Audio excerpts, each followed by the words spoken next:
The Zephyrian War Council had conquered 17 star systems in the past decade. Their obsidian claws could tear through reinforced steel like tissue paper. Their acid saliva could melt through a battleship's hull in minutes. They stood 9 feet tall, moved like liquid death, and their very presence made veteran soldiers soil themselves in terror. But today, for the first time in 3 centuries, the council chamber fell silent. General Krex, supreme hunter of the Zephyrian Empire, stared at the holographic display with something he had never felt before. Fear. Pure, primal, gut-wrenching fear.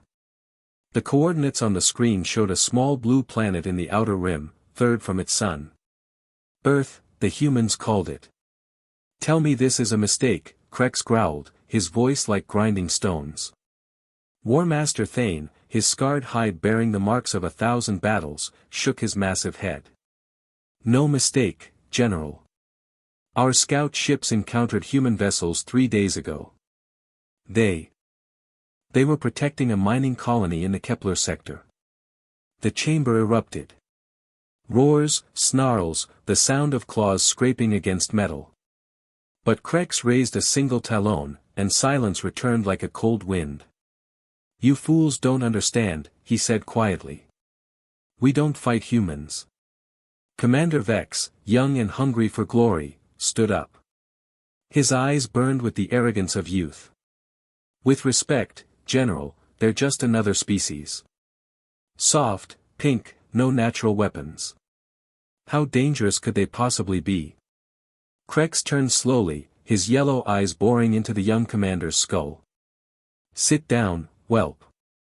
And let me tell you why every predator in this galaxy has one rule. Never fight the humans. The old general activated the chamber's historical archives. Images flickered to life. Ancient battlefields. Destroyed armadas. Species that once ruled the stars, now nothing but whispers in cosmic dust. 200 years ago, the Morthari Empire controlled half the galaxy. They were hunters like us. Bigger, stronger, more advanced. They found Earth during humanity's industrial age. Primitive technology, no space travel, perfect for conquest and slavery. The images shifted. Morthari dreadnoughts descending on Earth like metal vultures. Cities burning. Humans fleeing in terror. The Morthari took what they wanted. Enslaved millions. Thought it would be easy. After all, what could primitive humans do against an interstellar empire? Vex leaned forward, fascinated despite himself. What happened? Krex's mandibles clicked in what might have been a smile. The humans did what humans do. They adapted. The historical feed changed. Now it showed something different. Humans working in hidden bunkers. Building. Learning. Their eyes filled not with despair, but with cold, calculating fury. Within 50 years, they had reverse-engineered Morthari technology. Within 70, they had improved it. By the time the Morthari realized their mistake, human ships were already burning Morthari colonies. The images became brutal. Human vessels, smaller than Morthari dreadnoughts but faster, more maneuverable, striking like ghosts in the void. Morthari stations exploding in silent fireballs. Entire fleets vanishing without a trace. But that's not what destroyed the Morthari Empire, Krex continued. It was what the humans did next. He paused, letting the weight of history settle in the chamber. They didn't just fight the Morthari. They studied them.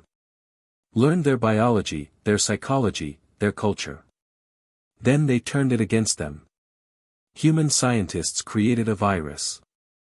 Not a biological one. A psychological one. They broadcast it across Morthari communication networks. War Master Thane nodded grimly. I've heard whispers of this. The mind plague. Every Morthari who heard it began to doubt. To question. To feel something their species had never experienced. Guilt. The virus convinced them that their empire was built on suffering. That they were monsters. Within a generation, the Morthari Empire collapsed from within. Not from bombs or bullets, but from their own conscience turned against them. The chamber was dead silent. Even the ventilation systems seemed to hold their breath. The last Morthari colonies surrendered without firing a shot. They begged for forgiveness. Some even committed ritual suicide out of shame. An entire species, broken not by force, but by being shown the mirror of their own actions. Commander Vex swallowed hard. And the humans? They accepted the surrender. Gave the Morthari new worlds to settle. Helped them rebuild. But they made sure the galaxy remembered the lesson. Cross humanity, and they won't just defeat you. They'll make you defeat yourself. The images shifted again. This time showing the crystalline collective. Silicon-based lifeforms that could phase through solid matter. They had terrorized the galaxy for decades, appearing inside ships without warning, killing crews, vanishing before retaliation could come. The crystallines thought they were untouchable, Krex said. They raided human colonies for sport. Thought their phasing ability made them invincible. The display showed human scientists working frantically. Not on weapons, but on something else entirely. Humans discovered that crystalline phasing worked by vibrating their molecular structure at specific frequencies. So they didn't build bigger guns. They built resonance chambers. Devices that could lock onto crystalline frequencies and amplify them. The footage showed the end of the crystalline war. Crystalline raiders materializing inside human ships, confident and predatory. Then the screaming began. The resonance chambers activated, and the crystallines couldn't control their phasing. They began vibrating apart at the molecular level, their own abilities turned into instruments of agony. The surviving crystallines begged for mercy within hours, Krex continued. They offered to serve humanity as slaves. The humans refused. They gave them a choice, exile to the outer rim, or complete integration into human society. Most chose integration. Today, crystalline technology helps power human cities.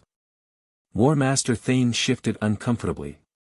General, with respect, these are old stories. Legends. Surely modern humans are different. Softer. Krex's laugh was like breaking glass. You think so? Let me tell you about the Void Hunters. Even the name sent ripples of fear through the chamber. The Void Hunters were myth made real. Creatures that existed partially outside normal spacetime, feeding on the life force of entire planets. They had appeared 50 years ago, seemingly from nowhere, and consumed 3 star systems before anyone even knew they existed. The Void Hunters made contact with humanity last. They thought Earth would be an easy meal. A young species, barely spacefaring, no defenses against extradimensional predators. The display showed Earth's solar system. Then the arrival of the Void Hunters. Massive, incomprehensible shapes that hurt to look at directly, emerging from tears in reality itself. The first human colony they hit was Mars. 20 million dead in minutes, drained of life like empty husks. The Void Hunters sent a message to Earth afterward. Surrender, and your deaths will be swift. Commander Vex was on the edge of his seat now. What did the humans do? They said no. The simple words carried the weight of absolute conviction. Not just no. They declared war on creatures that existed outside the laws of physics. The entire galaxy thought humanity had finally gone insane. The images showed human fleets mobilizing. But something was different about their ships. They seemed to flicker, to exist in multiple states simultaneously. Humans spent 30 years studying every scrap of data about extradimensional physics. They didn't just learn how to fight the Void Hunters. They learned how to become like them. The final battle played out on the display. Human ships phasing in and out of reality, matching the Void Hunters move for move. But there was more. Human soldiers in impossible armor, existing partially outside normal space, boarding Void Hunter vessels that shouldn't have been able to contain physical matter. The humans didn't just defeat the Void Hunters. They recruited them. Convinced them that consuming life forces was inefficient. Showed them how to feed on stellar radiation instead. Today, former Void Hunters help human ships travel through extradimensional space. The chamber erupted again, but this time it was different. Not anger or bloodlust. It was fear. Deep, existential terror at what they were hearing. Krex raised his talon for silence again. You want to know what makes humans truly dangerous? It's not their technology. It's not their adaptability. It's their perspective. He activated one final historical file. This one showed the Devourer War. The greatest conflict in galactic history. A machine intelligence that had consumed entire galactic clusters, turning star systems into raw materials for its ever-expanding network.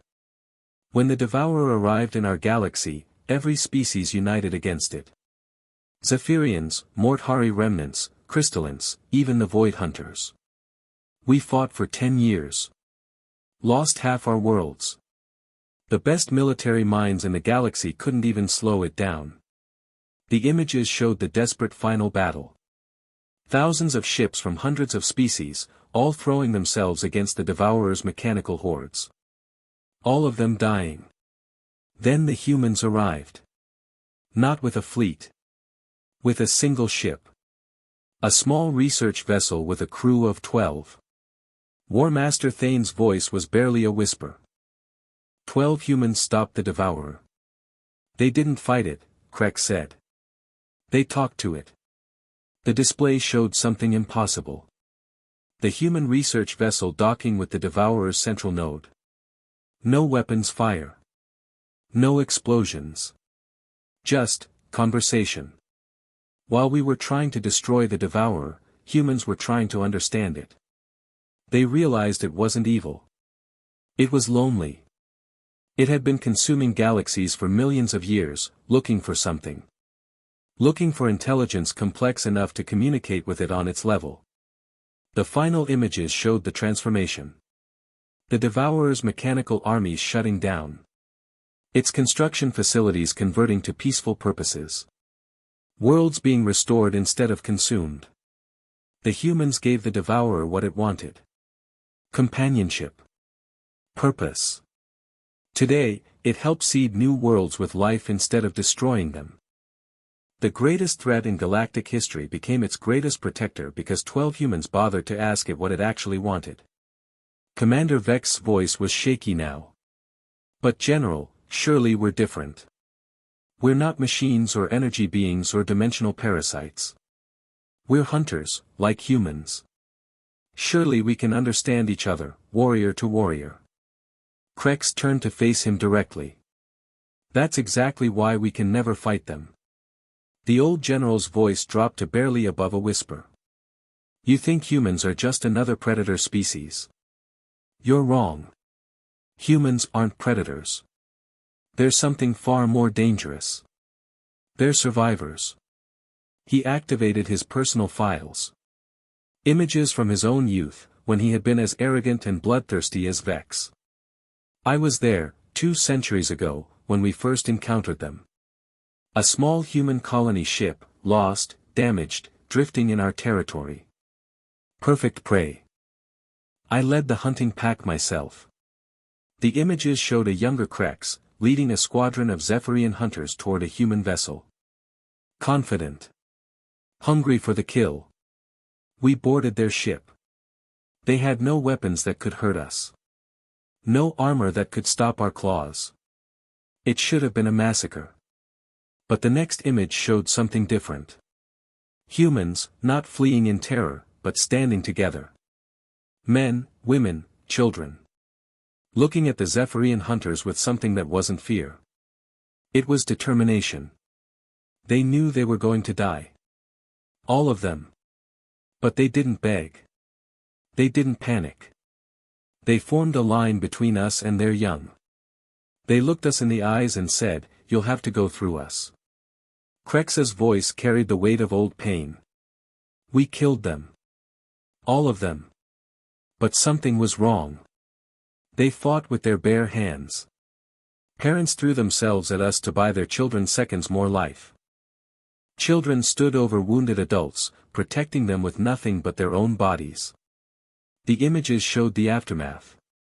The Zephyrian hunters standing victorious over human corpses. But their expressions weren't triumphant.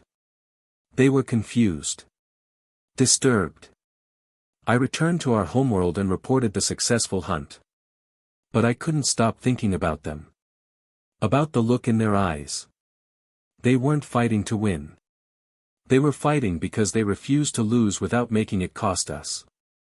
War Master Thane leaned forward. What happened next? I started researching. Studying every human encounter on record. And I found the pattern. Humans don't fight wars the way we do. We fight to conquer, to dominate, to prove our strength. Humans fight to survive. And a species that fights purely to survive will always be more dangerous than a species that fights for glory. The display showed human military doctrine. Not grand strategies of conquest, but methodical, systematic approaches to ensuring survival at any cost. Look at their tactics. They don't seek honorable single combat. They use pack hunting, coordinated strikes, overwhelming force applied at the enemy's weakest point. They study their opponents for years before engaging. They learn not just how to defeat their enemies, but how to make sure those enemies can never threaten them again.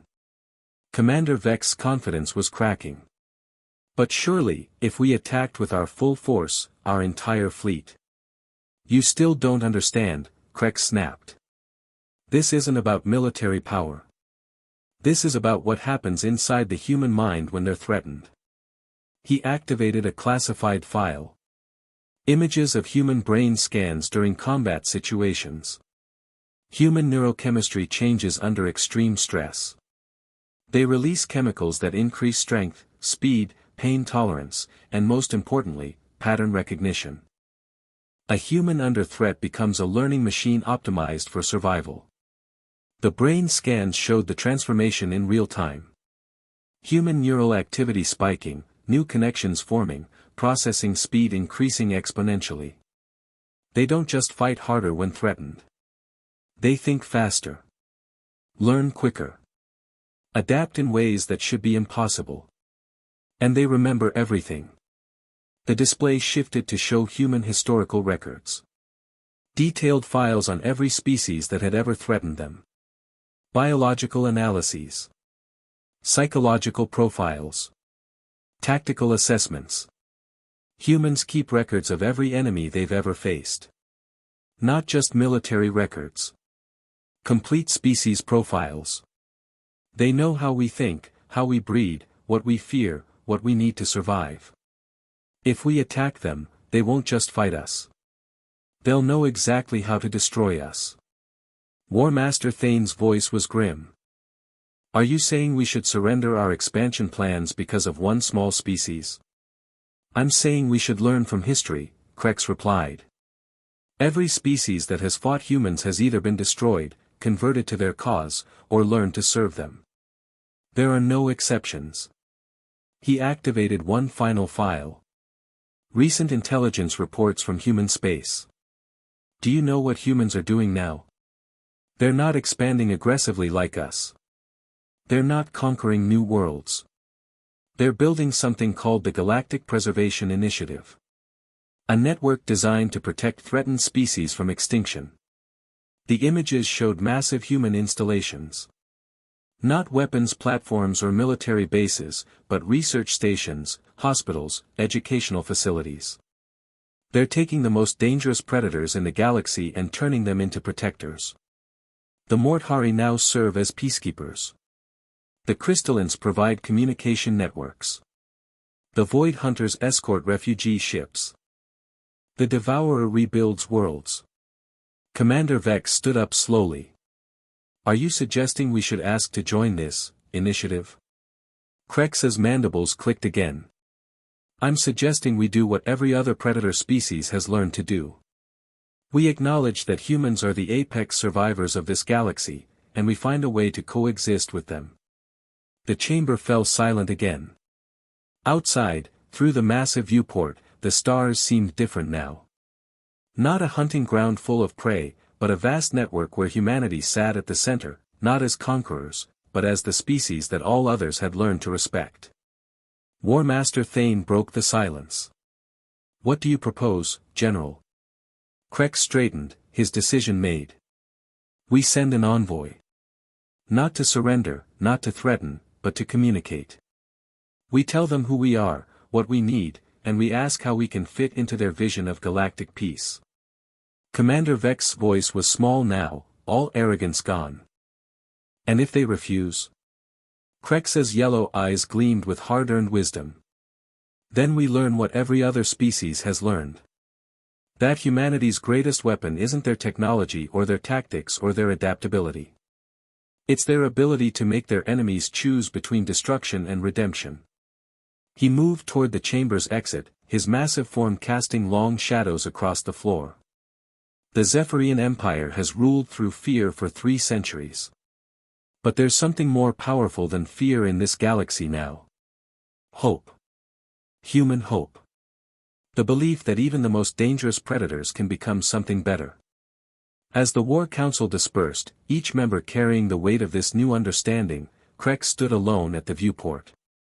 Somewhere out there, on a small blue world, lived the species that had redefined what it meant to be truly dangerous. Not through strength or speed or superior weapons, but through an unbreakable will to survive and an impossible belief that enemies could become allies. The galaxy's most feared predators had learned to fear something new. Not death, not defeat, but the possibility that they might be wrong about what it meant to be strong. And in learning that fear, they had taken the first step towards something the galaxy had never seen before. A peace built not on dominance, but on understanding. The humans, as always, had shown them a better way.